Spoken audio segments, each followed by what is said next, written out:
Hello friends, आज मैं आपको ब्लाउज के बैक पार्ट की स्टिचिंग करना बताती हूँ। तो मैंने ये अस्तर रख लिया है और फैब्रिक का पार्ट रख लिया है। दोनों की कटिंग मैंने कर रखी है। अब हम ऊपर से स्टिच करना स्टार्ट करते हैं। शोल्डर की तरफ से दोनों को हमें इस तरह से बराबर रख लेना है और इस तरीके से मिलाते जाना है और हमें स्टिच लगाते जाना है इस तरीके से। बहुत ही आसान है, इस तरीके से आप करके देखिए, एकदम बहुत जल्दी बन जाएगा। दोनों फैब्रिक को मिलाते जाना है साथ ही साथ में, क्योंकि हमने दोनों एक बराबर ही काटे हैं इस वजह से। और इस तरीके से करना है। अब दूसरी साइड पे भी हमें इसी तरीके से स्टिच लगा लेनी है। बस संभालते जाना है, अपना मेन फैब्रिक को संभालते जाना है और स्टिच लगाते जाना है तरीके से। अच्छे से हमें कर लेना है इस तरह से। पूरे ब्लाउज पार्ट में सिलाई लगा लेनी है। और फिर अस्तर की साइड पे फोल्ड करके हम इस तरह से गले की मार्किंग कर लेते हैं 2 इंच पे। और इसके बाद में जितना डीप रखना है उतने डीप नेक, मैं ये इसकी कटिंग 10 इंच पे कर रही हूँ। इस तरीके से गोलाई शेप बना लेना है हमें बैक नेक की। बहुत ही आसान है, इस तरह से आप बैक नेक बहुत जल्दी बैक पार्ट तैयार हो जाता है।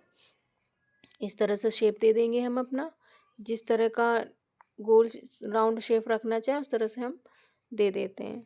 और इसकी हमें कटिंग कर लेनी है इस तरीके से। और शोल्डर 1/2 इंच हमें डाउन करना है क्योंकि डीप नेक बना रहे हैं। इस तरह से गले की साइड से काटना है। और अब हमें फिर वापस से गले में इस तरह से 1/2 इंच अंदर की तरफ करके सिलाई लगा लेनी है। पूरे गले में अच्छे से फैब्रिक को संभालते जाना है, क्योंकि हमारा कम ज़्यादा ना हो। अगर कम ज़्यादा कहीं पे भी हो गया तो सिकुड़ा ना जाएगी और मतलब थोड़ा सा झोल आ सकता है। इसलिए थोड़ा सा संभाल के ही हमें करना है। बहुत ही अच्छे से हो जाता है इस तरह से। दोनों फैब्रिक की स्टिचिंग हो गई है। और अब हमें क्या करना है, इसे पलट लेना है। पलट लेना है, इनको कट लगा लेना है गले पे इस तरीके से कट लगा लेंगे। और इसके बाद में हमें ये पलट लेना है इस तरीके से।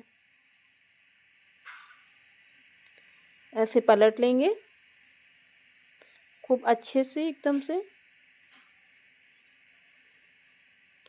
और इसके बाद में हमें कोने कोने सारे सही कर लेने हैं अपना, अच्छी तरीके से एकदम से सेट कर लेना है खूब अच्छे से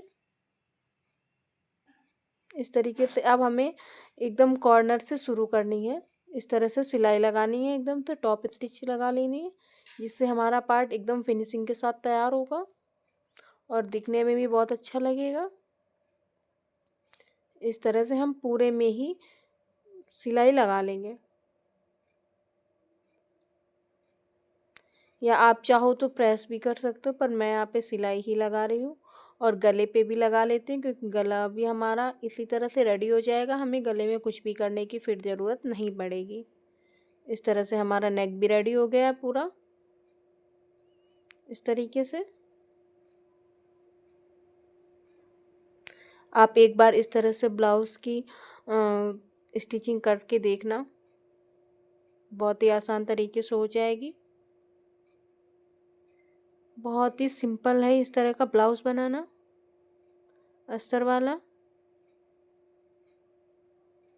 हमें जहाँ पे कॉर्नर है, कोने हैं, वो थोड़ा सा उंगली की हेल्प से सही कर लेने हैं। अब हमारी ये हो गई है। अब हमें नीचे की साइड पे सिलाई लगा लेनी, क्योंकि हमने अभी तक नीचे सिलाई नहीं लगाई थी। इस तरह से हमें दोनों पार्ट एक जैसे करके नीचे भी सिलाई लगा लेनी है, एकदम बराबर आने चाहिए हमारे। अब हमें डर डालनी है दोनों साइड पे, तो बीच में पहले सेंटर मार्क कर लेते, फिर बीच सेंटर मार्क से 5.5 इंच इधर करेंगे और 5.5 इंच उधर। और ऊपर की साइड पे हमें 4.5 इंच रखना है लंबाई में इस तरह से दोनों साइड पे। और करीब आधा आधा इंच दोनों साइड से हमें दबानी है, लगभग 1 इंच दबानी है इस तरह से, हाफ इंच पे हमें दबानी है। ठीक है, इस तरीके से। बीच में अब हम इस तरह से कच्चा कर लेंगे, नहीं तो कपड़ा इधर उधर फिसल सकता है। इस तरह से हमें पहले स्टिच लगा लेनी है अंदर की तरफ, फिर इसके बाद में हम फोल्ड करके स्टिच लगाएंगे। अब हमें इस तरह से स्टिच लगानी है, पलट के इस तरीके से कर लेना है। बहुत ही आसान है बैक पार्ट बनाना, आप इस तरह से रेडी करके देखना। अब दूसरी भी हमें इसी तरीके से डाल लेनी है।